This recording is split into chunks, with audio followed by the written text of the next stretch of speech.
Hey guys, welcome to the channel once again. आज की video में हम एलिगरी ऑफ द केव के बारे में बात करेंगे, जो प्लेटो की बुक द रिपब्लिक में सोक्रेटिस अपने एक स्टूडेंट ग्लाइकॉन को बताते हैं। एलिगरी ऑफ द केव की स्टोरी ऐसे है कि इस केव के अंदर कुछ प्रिजनर्स हैं जो बचपन से ही बंधे हुए हैं चेन्स के साथ। उनके हाथ पैर नेक सब कुछ बंधे हुए हैं।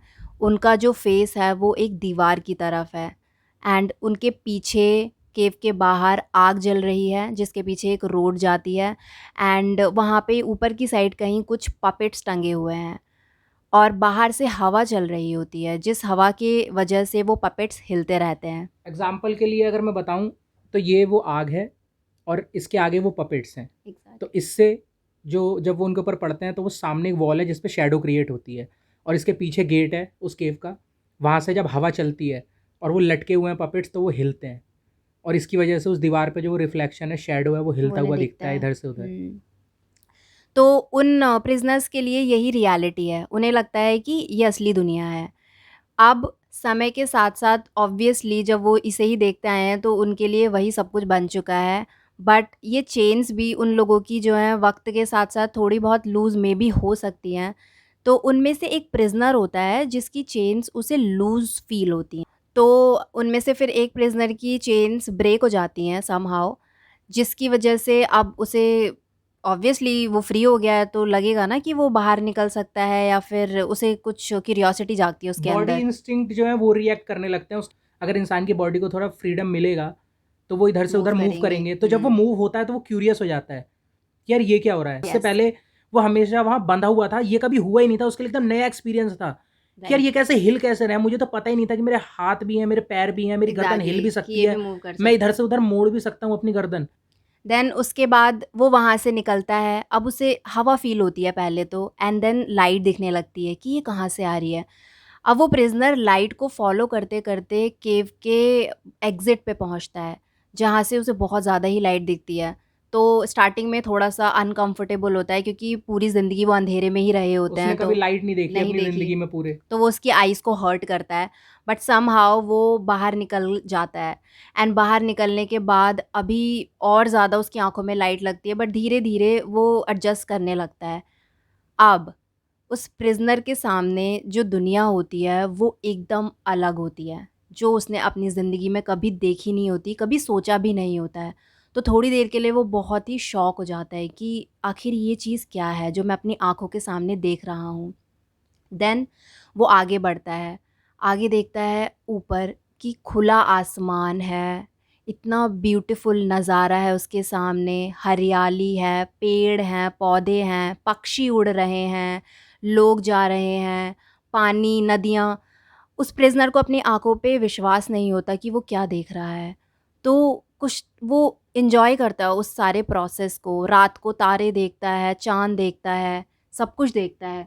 हाँ, क्योंकि उसके लिए एकदम नया था। वो सालों से बंद था उस गुफ़ा में उन लोगों के साथ और उन लोगों को इस चीज़ के बारे में कुछ पता भी नहीं था। उनकी ज़िंदगी जो थी, वो वही एक छोटा-सा कमरा थी जिसमें बस उन्हें सामने जो दीवार थी उस पे वो जो परछाइयाँ थी वो हिलते हुए दिखती थी और उनके लिए वही दुनिया बना दी गई थी और उसे सिर्फ़ वही दुनिया पता थी। लेकिन अब सडनली उसने एक ऐसी चीज़ देख ली जिसने उसकी पूरी रियलिटी को चेंज कर दिया।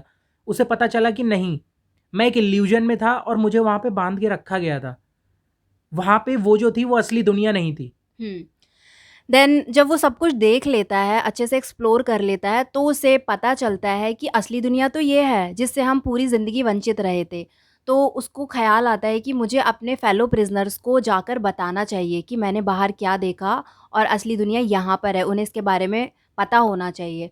तो वो बहुत ही ज़्यादा खुश हो जाता है और एक्साइटेड होता है उन्हें बताने के लिए कि उसने क्या देखा। वो वापस जाता है केव में। अब केव के अंदर जाने पर पहले तो वो उसकी आँखें अगेन अब इस अंधेरे को एडजस्ट नहीं कर पाती हैं। वो थोड़ा-सा फिर से ब्लाइंड फ़ील करता है, ठोकर खाता है, इधर-उधर गिरता है, फिर कैसे-तैसे अपने फेलो प्रिज़नर्स के पास पहुँचता है। वो लोग सोचते हैं इसको क्या हो गया? ये गिर कैसे रहा है? चल क्यों नहीं पा रहा है ठीक से? देन वो सारी कहानी बताता है कि वो बाहर गया था, उसने बाहर क्या-क्या देखा, ये वो। अब वो प्रिज़नर्स उसकी मज़ाक बनाते हैं, उसके ऊपर हँसने लगते हैं। कहते हैं ये पागल हो गया। वो लोग उसे पागल घोषित कर देते हैं। बट वो अपनी साइड से जो बाहर से प्रिज़नर आया था सब कुछ सारे एफर्ट्स लगाता है कि उन्हें भरोसा दिला सके कि बाहर एक दूसरी दुनिया है जो कि असली है और वो आज तक एक इल्यूजन में जी रहे थे। बट उसके फेलो प्रिजनर्स भरोसा नहीं करते और सोचते हैं शायद उनका दोस्त पागल हो गया है। एंड देन जब वो ओवर ही हो जाता है तो फेलो प्रिजनर्स डिसाइड करते हैं कि इसको मार देते हैं, वरना ये एक्चुअली वो लोग उसको अपना फेलो प्रिजनर मानते ही नहीं है, वो ये सोचते हैं कि ये जो चीज़ है ये हमें दिख रही है। आई मीन वो उसे रियलिटी नहीं मानते हैं, क्योंकि उनकी नज़रों में रियलिटी बंधा रहना है। और अगर कोई उनके सामने चल रहा है, उठ रहा है, फिर रहा है उन परछाइयों के अलावा, तो उनके लिए वो रियलिटी नहीं है। और फिर अब वो चीज़ जब उनको आके ये बताए कि तुम गुलाम हो और तुम्हें यहाँ पे बांध के रखा गया है, इसलिए दुनिया यहाँ से बाहर है, तो ये चीज़ उनकी पूरी लाइफ के ऊपर आ जाती है और राइट, क्वेश्चन खड़ा कर देती है कि अगर इसका मतलब हमारी पूरी लाइफ जो है वो गलत हो गई, इल्यूजन है, झूठ ये है। एक इल्यूजन है, कुछ भी सच नहीं है। हम्म, तो ये चीज़ इनके ईगो पे आ जाती है। और एक तो वो चीज़ पहले से ही वो उसे रियल नहीं मान रहे थे, क्योंकि ऐसी चीज़ उन्होंने कभी देखी नहीं। एक इंसान जो चल फिर रहा हो उनके सामने, क्योंकि वो सब तो बंधे हुए हैं और आज तक उनकी जनरेशन की जनरेशन बंधी हुई ही रही हैं। और उसके बाद एक ऐसी चीज़ जो उन्हें रियल नहीं लग रही, वो उनसे ऐसी बातें करेगी, तो वो उसको ख़त्म ही कर देते हैं, क्योंकि उनकी नज़रों में वो कुछ गलत नहीं कर रहे राइट, और वो एक इल्यूजन को ही ख़त्म कर रहे हैं। और वो इसलिए असलियत में ही उस बंदे को ख़त्म कर देते हैं। मार देते हैं। तो अब जो असली क्वेश्चन आता है वो ये कि सोक्रेटिस इस मेटाफोर के थ्रू कहना क्या चाह रहे थे? तो ये जो वर्ड है ना, एलिगरी ऑफ केव्स, इसमें जो एलिगरी स्टैंड करता है वो करता है एक रेफरेंस पॉइंट के लिए, एक क्वालिटी के लिए, जिसके थ्रू आप रियल चीज़ों को, रियल आइडियाज़ को रिप्रेजेंट करें। एक सिनेरियो जो सोक्रेटिस ने क्रिएट किया, जिसके थ्रू वो रियल आइडियाज़ को, इस सोसाइटी को ये रियल में जैसी है वैसा दिखाना चाह रहे थे। वो हमें बताना चाह रहे थे कि हम सब बंधे हुए हैं, अगर हम सब फ्री हैं तो हम सब वो कर सकते हैं जो हम करना चाहते हैं। लेकिन नहीं, हम सबको गिनी चुनी चॉइसेस दी जाती हैं लाइफ में, जिनमें से हमें चूज़ करना होता है, और इसको फ्रीडम नहीं बोलते। लाइक आपको बैठा दिया गया और आपको देखना है अब, तो आपके सामने 3 पक्षी के खिलौने पपेट्स हैं जो मूव कर रहे हैं, आप उनमें से किसी एक को देख सकते हो। और आपको लगता है कि आप जिसे देख रहे हो ये आपकी फ्री विल है कि आप किसे देख रहे हो। नहीं, सेम अगर मैं लाइफ के बारे में कहूँ, अगर मैं आपसे पूछूँ कि आपको कौन सी ड्रिंक पसंद है, तो आप सिर्फ उन्हीं ड्रिंक्स में से चॉइस करोगे जो आपने अपनी ज़िंदगी में पी हैं, जबकि इस दुनिया में बहुत सारी ड्रिंक्स एग्जिस्ट करती हैं। लेकिन आपको लगता है कि नहीं, ये आपकी चॉइस है, ये आपने आंसर दिया है कि आपको क्या पसंद है पीने में सबसे ज़्यादा। नहीं, इट्स जस्ट कि आपने उससे अच्छा कुछ पिया नहीं और वो चीज़ एग्जिस्ट करती है। ये होता है ऑप्शंस, ये नहीं होती फ्रीडम।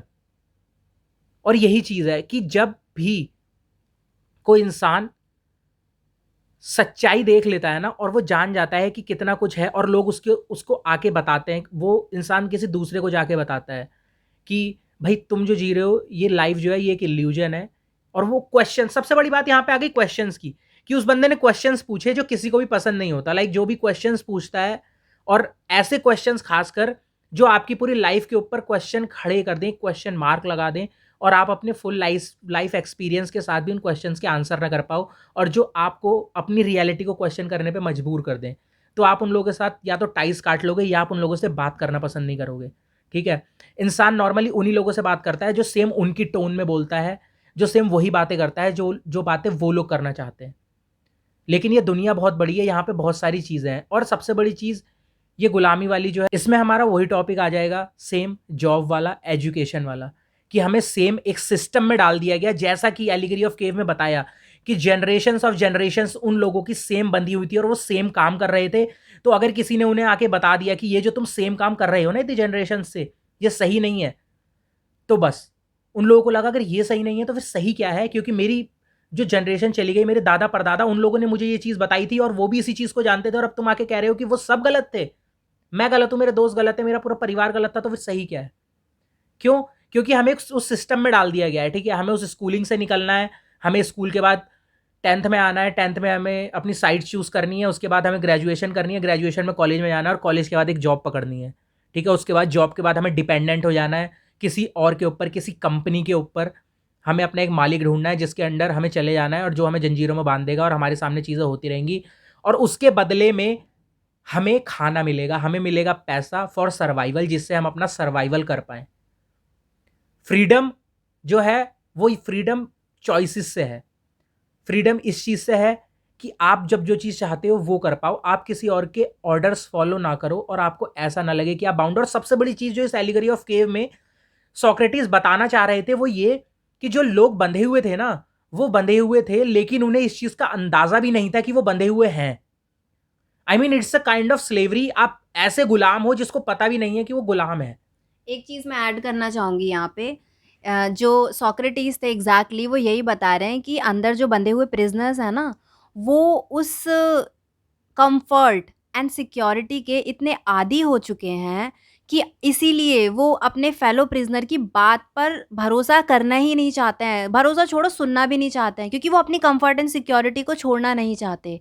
एंड यही आज की रियलिटी के साथ हम देख सकते हैं इस जुड़ाव को, कि हम भी कहीं न कहीं उस कंफर्ट और सिक्योरिटी को नहीं छोड़ना चाहते, तभी तो हम लाइफ में रिस्क नहीं लेना चाहते हैं। या फिर अगर कोई इंसान हमें कोई नई बात बताता है, फ्री चॉइस की बात बताता है, या कुछ ओपन माइंड हमारा हो, उससे रिलेटेड कुछ बताता है, तो हम उसे चुप करा देते हैं, या फिर हम सुनना ही नहीं चाहते हैं, क्योंकि हमारी फिक्स मेंटालिटी है, तो हम बोलते हैं हाँ, हाँ ठीक है, हमसे नहीं होगा, या फिर हमें नहीं सुनना, तुम गलत हो, या उसकी मज़ाक बना देते हैं।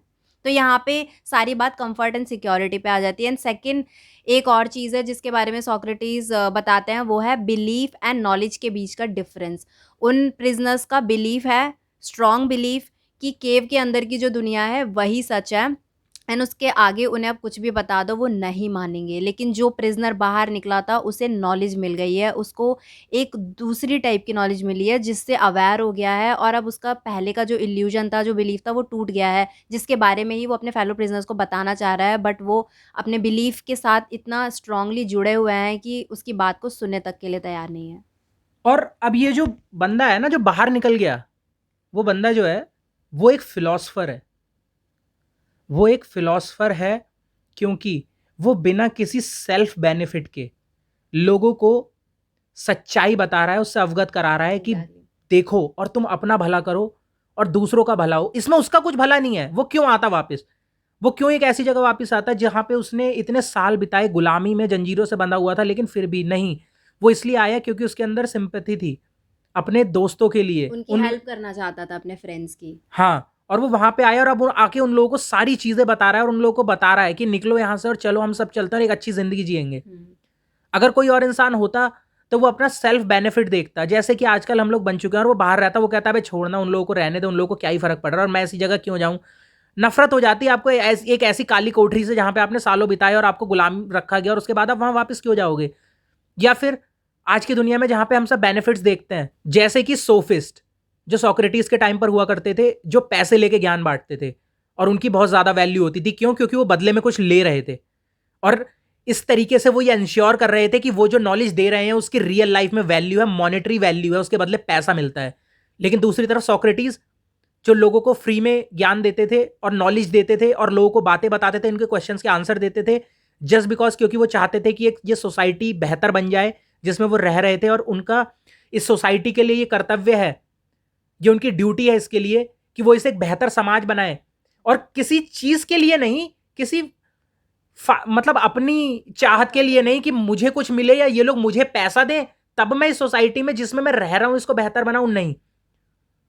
और आजकल हम सब सोफिस्ट बन चुके हैं। ये पूरा एजुकेशन सिस्टम एक सोफिस्ट बन चुका है जहां पे पैसा लेकर नॉलेज दी जाती है। अगर आपके पास पैसा नहीं है, जो हम बात करते हैं कि कितने सारे लोग इंडिया में पढ़ नहीं पाते और देखते हैं क्यों, क्योंकि ये सिस्टम पैसा लेकर नॉलेज जो फ्री है उसको भी पैसा लेकर बांटता है, और जिसके पास पैसा नहीं है वो उस चीज तक को गेन नहीं कर सकता। और अगर कोई इंसान जिसके पास नॉलेज है वो किसी के साथ शेयर करना चाहता है, तो उस बंदे को इस बेसिस पे जज कर देंगे कि इसके पास कितना पैसा है। अगर ये अपनी ज़िंदगी में कुछ बड़े लेवल का स्टेटस है इसके पास और पैसे कमा रहा है, तो हम इसकी बात सुनेंगे या इसको इम्पोर्टेंस देंगे। वरना अगर वो चाहे कितनी ही काम की बात क्यों ना कर रहा हो, वो बंदा कितना ही नॉलेजेबल क्यों ना हो, उसे रिजेक्ट कर देंगे जस्ट बिकॉज़ वो पैसे नहीं बना रहा है। सोचो क्या आयरनी है। एंड यही चीज़ शायद सोक्रेटिस के साथ हुई थी। उन्होंने दुनिया को वो चाहते थे एथेनियन जो उस टाइम की डेमोक्रेसी थी, वहाँ के लोग थे, उनको उनका दिमाग को खोलना चाहते थे, उन्हें हेल्प करना चाहते थे कि वो चीज़ों को समझ सके और क्वेश्चन पूछे, क्रिटिकल थिंकिंग, रीज़न उनके अंदर डालना चाहते थे। और यही चीज़ डेमोक्रेसी के ऊपर खतरा हो गई, तो उन लोगों ने वही सेम सोक्रेटिस की ही कहानी है, प्लेटो ने यही कहानी रची कि जैसे उस प्रिजनर को उन लोगों ने इवेंचुअली मार डाला ना, ये कहकर कि ये पागल हो गया, ये क्या बातें कर रहा है, ऐसे ही सोक्रेटिस के साथ किया था। जब सोक्रेटिस वहाँ के लोगों की हेल्प कर रहे थे, उनको रीज़न एंड क्रिटिकल थिंकिंग देकर, तो वो चीज़ उनको लगी कि नहीं ये भी पागल हो गया, और उन्हें ऐसे ही फँसाकर सोक्रेटिस को भी मार डाला। तो सोक्रेटिस काइंड ऑफ वो प्रिज़नर हैं जो बाहर गया था, और जब अंदर लोगों को बताने के लिए आया असलियत के बारे में, तो उसे मार दिया गया। बिल्कुल। और इस चीज़ के लिए मैं यही बोलूँगा कि आप आज का टीचिंग सिस्टम देख सकते हैं, ठीक है? हमारे टीचिंग सिस्टम में जितने भी टीचर्स हैं, इनमें से कितने लोग टीचर इसलिए हैं या स्कूलों में इसलिए पढ़ा रहे हैं क्योंकि वो दिल से पढ़ाना चाहते हैं, बशर्ते इसके कि उन्हें सैलरी मिल रही है, उन्हें पैसा चाहिए। क्योंकि जिसको भी देखो भाई मुझे गवर्नमेंट टीचर बनना है, बीटीसी कर लेता हूँ, ये कर लेता हूँ, वो कर लेता हूँ, सैलरी बहुत अच्छी है, कुछ करना नहीं होता। आप जाके देखो ना प्राइमरी स्कूल, गवर्नमेंट स्कूल्स की हालत, इवन इंग्लिश मीडियम्स की हालत, कि अगर आप ट्यूशन नहीं लोगे, उस टीचर को एक्स्ट्रा पे नहीं करोगे, तो आप किस तरीके से ट्रीट होते हो। ये सोफिस्ट वाली मेंटेलिटी है, ये सब सोफिस्ट हैं, इनमें से कोई भी रियल नहीं है जो उस चीज को इसलिए कर रहा हो क्योंकि वो he really wants to make a change in this society without any self benefit. ये जो चीज है ना, जब आप दिल से उस चीज को करते हो निष्पक्ष होके, बिना किसी सेल्फ प्रॉफिट के, बिना किसी चाहत के, तब आप रियल में सोसाइटी में कुछ कर रहे हो। और यही चीज है कि सोफिस्ट बन के आप पैसे लेके उस चीज की मॉनिटरी वैल्यू लगा देते हो अपने स्टूडेंट्स के लिए कि तुम्हें नॉलेज तब मिलेगी जब तुम मुझे पैसे दोगे। तो वो स्टूडेंट क्या सीखेगा इससे? वो ये कहेगा कि इस नॉलेज के लिए मैंने पैसा दिया है, तो अब मैं इस नॉलेज से पैसा बनाऊंगा। तो उसके लिए वो नॉलेज सिर्फ और सिर्फ पैसा बनाने के अलावा किसी काम की नहीं है। हम लोग स्कूल में पढ़ते हैं, ग्रेजुएशन करते हैं, कॉलेजेस में जाते हैं, सारा रीजन क्या है? ये एक ही तो रीजन है कि ये सब कुछ करने के बाद एक नौकरी हासिल करूं जिसमें अच्छा सा पैकेज हो और खूब सारे नोट छापूं। क्या हम ये सब इसलिए कर रहे हैं क्योंकि मुझे इस चीज में इंटरेस्ट है और मैं कुछ नया सीखूंगा और उसके थ्रू मैं कुछ नया बनाऊंगा, इस दुनिया को कुछ नया दूंगा, या मेरी कैपेबिलिटी जितनी होगी उससे इस दुनिया की मदद करूंगा, लोगों की मदद करूंगा, और इस दुनिया को, एक सोसाइटी को जिसमें मैं रहता हूं, जिसका मैं एक मेंबर हूं, एक अच्छी जगह बनाऊंगा? नहीं ना। लेकिन फिलोसफर्स ऐसे ही होते हैं और सोक्रेटिस ऐसे ही थे। उन्होंने बिना किसी अपने मतलब के, वो भूखे रहे, बिना कपड़ों के रहे, उनके पास कुछ नहीं था, लेकिन फिर भी वो सोसाइटी का भला सोचते थे और लोगों को जाकर जो उनके पास होता था भूखों को खाना खिला देते थे उस चीज़ का, और उनसे बातें करते थे, लोगों की परेशानियां सुनते थे। कितने लोग ऐसे हैं, आप कितने लोगों को जानते हैं, सब बोलते हैं कि अगर कभी भी नीड में हो तो मुझे कॉल करना। जब आपने कॉल की हो तो कितने लोग उठाते हैं? कोई नहीं उठाता, क्योंकि आप किसी को पैसे नहीं दे रहे ना, आपकी बात सुनने किसी को पैसे नहीं मिल रहे। लेकिन वहीं अगर वो बंदा एक कॉल सेंटर में या कहीं पे काम कर रहा है जहां पे उसे बात सुनने के पैसे मिले, तो वो बंदा बात सुनेगा, प्रॉब्लम सुनेगा और 1 घंटे तक लगा रहेगा उस पे। थेरेपिस्ट का एग्जांपल ले सकते हैं। थेरेपिस्ट ये हाँ, सब होते थेरेपिस्ट हैं। जो होते हैं, ये लोग वही है ना, क्योंकि उन्होंने उस नॉलेज को गेन करने के लिए पैसा दिया है तो वो पैसे लेंगे। आप इस चीज को गलत मत ले आना। मैं ये नहीं बोल रहा कि उसे फ्री में करो, कि उस चीज को फ्री में ही कर दो, क्योंकि तब तो दुनिया ही बदल जाएगी अगर हर इंसान ये सोचने लगे। और हम लोग ये सोचते हैं कि अगर फ्री में करने लगे तो मैं खाऊंगा क्या? हाँ, क्योंकि आपने इंडिविजुअल सोच लिया, आपने ये सोच लिया कि मैं अकेला कर रहा हूं, बाकी कोई नहीं। लेकिन मैं ये बात आप सबसे कर रहा हूं, आप एक बार ये सोच के देखो, अगर सब लोग ऐसा सोचने लगे और सब लोग ऐसा करने लगे तो ये दुनिया कैसी होगी? और यही सोक्रेटिस का सपना था। आप अपनी कैपेबिलिटी में, आपकी जितनी हैसियत है, आपके पास जितना टाइम है, आपके पास जितनी चीज़ें हैं, उसमें आप जितना कर सकते हो, बस मैं उस चीज़ की बात कर रहा हूँ, ठीक है? आप उसके थ्रू जितने लोगों की मदद कर सकते हो। आपका कोई रिलेटिव है, आपका कोई रिलेटिव बच्चा है जो स्कूल में है, जो कॉलेज में है, या आपका कोई दोस्त है, या आपका कोई नेबर है आप जहाँ रहते हो, या वैसे भी कोई बंदा है जो आपको अप्रोच करता है और आपकी नॉलेज आपसे मांगता है कि आप शेयर करो, कि आप उसे बता दो, आप उसे गाइड कर दो, लेकिन आपके पास इतना टाइम तक नहीं है कि आप वो चीज़ कर सको, और आप उसे कहते हो नहीं यार मुझे हट जा, मुझे जॉब पे जाना है, जॉब से आ गया हूँ, बहुत थक गया हूँ, या मुझे कॉलेज जाना है, मुझे असाइनमेंट करना है, मुझे ये करना है, मुझे वो करना है, कुछ भी। ये तो normal human, like human nature है ना, बेसिक चीज़ है ना। आप इतना तो कर ही सकते हो। मैं आपसे ये नहीं कह रहा कि अपनी जेब से पैसे निकाल के आप लोगों को बांट दो, या आप अपनी नौकरी छोड़ के फ्री में सब लोगों के काम करने लगो, अपनी जेब से पैसा लगाने लगो। नहीं, मैं ये बात नहीं बोल रहा हूँ। मैं बात कर रहा हूँ बेसिक चीज़ों की। आप सोचिए ना कि अगर हम लोग आपस में एक दूसरे की मदद करने लगे ऐसे ही नेचुरली, जहाँ पे हमारा कुछ जाता नहीं बदले में, और हम बदले में कुछ एक्सपेक्ट नहीं करते, हम सिर्फ ये देखते हैं कि हम किसी की मदद कर रहे हैं और हमारी एक छोटी सी हेल्प से सामने वाले की ज़िंदगी बदल सकती है, और ऐसे एक एक करके पूरी सोसाइटी बदल सकती है। ये चीज़, ये था सोक्रेटिस का सपना, और यही चीज़ जब वहाँ के एम्परर्स ने और जो वहाँ पे हायर पावर में लोग थे वो लोग ये चीज़ समझ गए कि क्योंकि ये बंदा सोफिस्ट नहीं है, ये बंदा कीमत लेता नहीं है जो ये चीज़ देता है, तो यानी इसकी कोई कीमत नहीं है, इसे खरीदा नहीं जा सकता।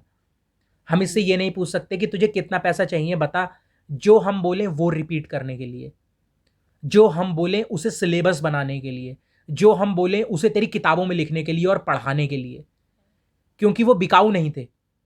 और जब एक ऐसा इंसान जो सही में चेंज चाहता हो और बिकाऊ ना हो, तो ऐसा इंसान लोगों के लिए खतरा बन जाता है। रिवॉल्यूशन आ जाएगा ना वरना, अगर उन्होंने ऐसा कर दिया हो तो। सही बोला इसने, जैसे बोला कि हम एज अ ह्यूमन बीइंग आज अपनी जो बेसिक चीज़ें हैं उन तक को भूल गए हैं। सपोज़ करो कि कई बार होता है हमें एक फ्रेंड की ज़रूरत होती है, या फ्रेंड कहो या एक किसी इंसान की जो हमें बस सुन सके। नॉर्मल लेवल पे बात करूं तो सबसे ज़्यादा फ्रेजाइल स्टूडेंट्स होते हैं हुँ। और सबसे ज़्यादा टेंशन में वही रहते हैं, जबकि उनकी लाइफ में कुछ नहीं होता, उन्हें कुछ पता भी नहीं है, लेकिन सबसे ज़्यादा क्योंकि उनके स्कूल की वजह से, एकेडमिक्स की वजह से, परसेंटेज की वजह से, मार्क्स की वजह से, और उनके स्कूल में जो कल्चर होता है, फ्रेंड्स की वजह से दोस्त नहीं बन रहे या लोग उन्हें बुली कर रहे हैं, है ना।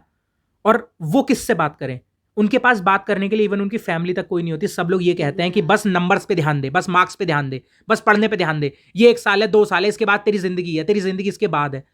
क्यों नहीं समझते हम उन्हें? उनके ऊपर कितना प्रेशर होता है, कोई समझ नहीं चाहता, उस बंदे को सुनना तक नहीं चाहता। बच्चे छोड़ो, इवन आजकल के अडल्ट्स भी यार, आप 30 या 35 किसी भी एज के इंसान को ले लो, हर इंसान किसी न किसी पॉइंट पे जूझ ही रहे हैं। सबके पास मन में इतनी सारी बातें हैं, बट उन्हें समझने वाला क्यों नहीं है? कई बार आपने ये बात सुनी होगी, अब तो क्लीशे बन चुका है जब लोग बोलते हैं कि एवरीवन इज़ सेल्फिश।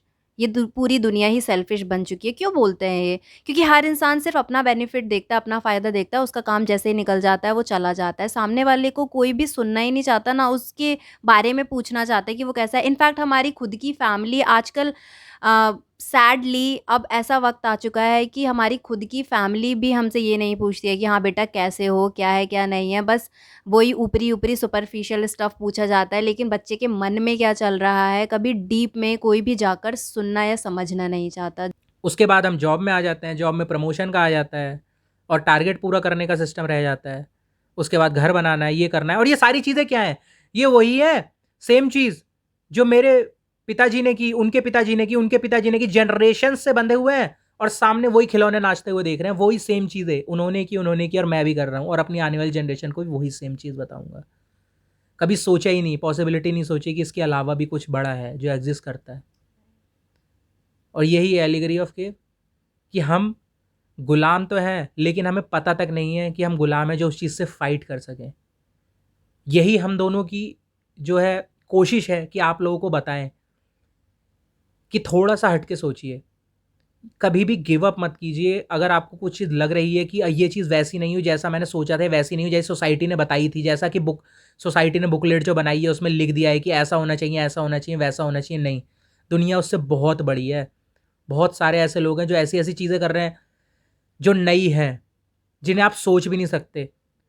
शाहजहाँ के टाइम पे अगर कोई ये बोलता कि लोहे के जहाज बनेंगे और उसमें लोग बैठ के आसमान में उड़ेंगे, तो क्या करते? सर कलम उसका सीधे, कि पागल है, लटका दो इसको। लेकिन आज रियलिटी है ना। क्यों? उस टाइम पे वो लोग मानते थे कि मून जो है वो स्वर्ग है और मून पे देवता रहते हैं। लेकिन आज हम मून पे पहुंच गए, लो आज हम स्वर्ग में ही पहुंच गए और वहाँ पे कोई देवता नहीं है। तो आज हमने उस चीज़ को, पॉसिबिलिटी को भी ख़त्म कर दिया। एक टाइम पे इस दुनिया के सारे ब्रिलियंट माइंड्स ये मानते थे कि अर्थ फ्लैट है। लेकिन क्या अर्थ फ्लैट है? उससे पहले सारी किताबों में यही पढ़ाया जाता था, अर्थ फ्लैट है। लेकिन नहीं, एक सेकंड में पता चला कि अर्थ राउंड है। जो भी बिलीफ आप मानते हो उसे झूठ होने में सिर्फ एक सेकंड लगता है। इट्स जस्ट आपको बुरा ना लगे, आपको ये ना लगे कि आपके पास कुछ बचा नहीं। ओपन माइंड रखें, हर पॉसिबिलिटी को समझें। सिर्फ और सिर्फ अंधाधुंध फॉलो ना करें कि किसी ने मुझे बता दिया और वो बंदा जो है उसके पास बहुत सारा पैसा है तो वो सच ही बोलेगा, या वो बंदा बहुत सक्सेसफुल है, सोसाइटी उसे सक्सेसफुल बोलती है, किसी किताब में अगर ये चीज़ लिखी है तो ये सही है। खुद खुद जज करें उस चीज़ को अपने पर्सनल एक्सपीरियंसेस से, अपनी लाइफ से। क्योंकि बेसिकली हमें जितना भी स्कूल में पढ़ाया जाता है ना, ये जितना भी आप जब एक बुक को पढ़ते हो, बुक्स में क्या होता है? बुक्स में नॉलेज नहीं होती, बुक्स में डेटा होता है। ठीक है, डेटा जिसे बोलते हैं इंफॉर्मेशन। वो चारों तरफ है, वो चारों तरफ है। हम अगर कुछ देख रहे हैं ना, वो भी एक इन्फॉर्मेशन है, वो भी डेटा है। हम सुन रहे हैं वो भी, हम स्मेल कर रहे हैं वो भी, हम फील कर रहे हैं टेम्परेचर वो भी, ये सब कुछ डेटा है। आपने उस डेटा को लिया, उसके बाद जब आप उस डेटा को यूज करते हो ना, और अब आपको ये पता चल गया कि इस डेटा को यूज करना कैसे है, और इसको यूज करके मुझे अपनी लाइफ को ईजी कैसे बनाना है, और जब आपको वो यूज पता चल गया ना उस डेटा का, तो उसे बोलते हैं नॉलेज। समझे, ये डिफरेंस होता है डेटा और नॉलेज में। जितनी भी बुक्स में जो वर्ड्स लिखे हैं वो सब डेटा है। तो आप सिर्फ डेटा के ऊपर ना जाएं कि ये लाइन लिखी है और मैंने इसे रट लिया। लेकिन यही हमें हमारे एजुकेशन सिस्टम में सिखाया जाता है, कॉपी एंड पेस्ट। ये लाइन रटो, क्वेश्चन पेपर में सेम लाइन लिख दो, मैंने तुम्हें पूरे नंबर दे दिए, अब तुम आगे जाओ। ये क्या था? तुम्हें ऑर्डर फॉलो करना सिखा दिया मैंने पूरी तरीके से। जैसे वहां पे था ना कि सामने देखो, क्वेश्चन मत करो, क्वेश्चन मत करो, ये पढ़ो, इसको यहां से उठाओ, आंसर शीट पर रख दो, मैं तुम्हें पास करूंगा, तुम आगे जाओगे। यानी कि आप सीख गए, मुझे जैसा बताया जाए अगर एग्जैक्टली मैं वैसा करता रहूंगा तो मैं जिंदगी में आगे बढ़ता रहूंगा। अगर मैंने एग्जैक्टली जैसा मुझे बताया गया नहीं किया तो मुझे आगे नहीं बढ़ने दिया जाएगा और मैं पीछे आ जाऊंगा। ये जो चीज़ है, इसी चीज़ के लिए सोक्रेटिस बोलते थे कि क्वेश्चन करो, ऐसा क्यों है, क्यों है, क्यों ये लाइन जो लिखी है मुझे ये पेपर में क्यों लिखनी है, क्यों इस लाइन का मतलब मुझे नहीं बताया जा रहा, मुझसे ये क्यों कहा जा रहा है कि बस इस लाइन को रट लो और ऐसा लिख दो। मुझे ये बताओ इस लाइन का मतलब क्या है, और मेरी ज़िंदगी में ये लाइन किस तरीके से अप्लाई होगी और मुझे इस लाइन का क्या प्रॉफिट मिलेगा। अगर मैं मेरी ज़िंदगी की सबसे कीमती चीज़, एक ह्यूमन की लाइफ की सबसे कीमती चीज़, उसका टाइम किसी चीज़ पे स्पेंड कर रहा हूँ, तो मेरा इतना हक तो बनता है कि मैं ये पूछ लूँ कि मेरे उस टाइम का यूज़ क्या है। नहीं, आपको ये बताया जाता है आपके टाइम का कोई यूज़ नहीं है, सारा यूज़ मनी का है, और उस टाइम के बदले जितना मनी मिल रहा है वो ले लो, और क्वेश्चंस मत पूछो, ऑर्डर्स फॉलो करके चले जाओ। सोक्रेटिस कभी यही नहीं चाहते थे कि आप ऑर्डर फॉलो करो, वो चाहते थे कि आप खुद के ह्यूमन बीइंग बनो, अपनी ज़िंदगी अपने लिए जियो, ना कि दूसरों के लिए, और दूसरों के ऑर्डर्स फॉलो ना करो। इस सोसाइटी को एक ऐसी जगह बनाया जाए जहाँ पे हर कोई फ्री हो और हर कोई एक दूसरे के साथ मिलके हारमनी में रह सके। ये थी मेरे हिसाब से एलिगरी ऑफ केव। यही है एलिगरी ऑफ द केव। वो हमें असलियत जो है रियलिटी से रूबरू कराना चाहते थे, क्योंकि जो भी अंदर केव के अंदर की स्टोरी थी वो आज का जो वर्ल्ड है जिसके लिए हमें ट्रेन किया जाता है उसको एग्जैक्टली रिजेंबल करती है। एंड इसीलिए वो कहते थे क्रिटिकल थिंकिंग, डायलैक्टिकल मेथड, एक क्वेश्चन पूछो, फिर उसके बाद जब रिप्लाई आता है फिर दूसरा क्वेश्चन पूछो कि अच्छा ऐसा है तो क्यों है, ये है तो क्यों है, तभी आप असलियत तक बात की पहुँचोगे। हाँ, मुझे एक बार एक व्यूअर का कमेंट आया था कि अगर हम ज़्यादा क्वेश्चन पूछते गए वाई वाई वाई, हर क्वेश्चन पे वाई, तो नाहिलिज्म की तरफ नहीं चले जाएंगे। नहीं, नाहिलिज्म एक अलग ही चीज़ है। नाहिलिज्म का मतलब तो यह है कि आप जो लाइफ है उसमें बिलीव ही नहीं करते हो, यहाँ पे कोई भी चीज़ सेंस नहीं बना रही है तो हर चीज़ मीनिंगलेस है, एंड फिर आप तो तबाही की तरफ चले जाओगे। नाहिलिज्म अलग है, और सोक्रेटिस जो हमें कह रहे थे कि क्वेश्चन पूछो, वो चीज़ अलग है। वो कह रहे हैं कि अगर आपको कोई इंसान कोई चीज़ करने को कह रहा है तो आप पूछोगे ना कि क्यों कर रहे हो? ऐसे ही थोड़ी ना आँख बंद करके कर दोगे। आप रोबोट थोड़ी ना हो, इंसान हो, भगवान ने दिमाग दिया है तो उस दिमाग का यूज़ तो करना पड़ेगा ना। तो सोक्रेटिस हमें ये कहते थे, क्वेश्चन पूछो, अपना दिमाग यूज़ करो, एंड देन फिर जैसे भी चीज़ें करनी है उस हिसाब से करो। So guys, this is the end of the video. I hope आपको पसंद आया हो। अगेन ये जो भी सारे थे हमारे ओपिनियंस थे, एलिगरी ऑफ द केव से हमने जो समझा वो आपके साथ शेयर करने की कोशिश की। आई होप आपको पसंद आया हो। अगर आपके कोई व्यूज़ हैं तो कमेंट सेक्शन में आप हमारे साथ शेयर कर सकते हो, and do follow us on Instagram as well. अगर वीडियो अच्छा लगा हो तो hit the like button, and future में आने वाली वीडियोस के साथ अपडेट रहने के लिए चैनल को subscribe and bell icon press करना ना भूलें। Thank you so much for watching. Peace out.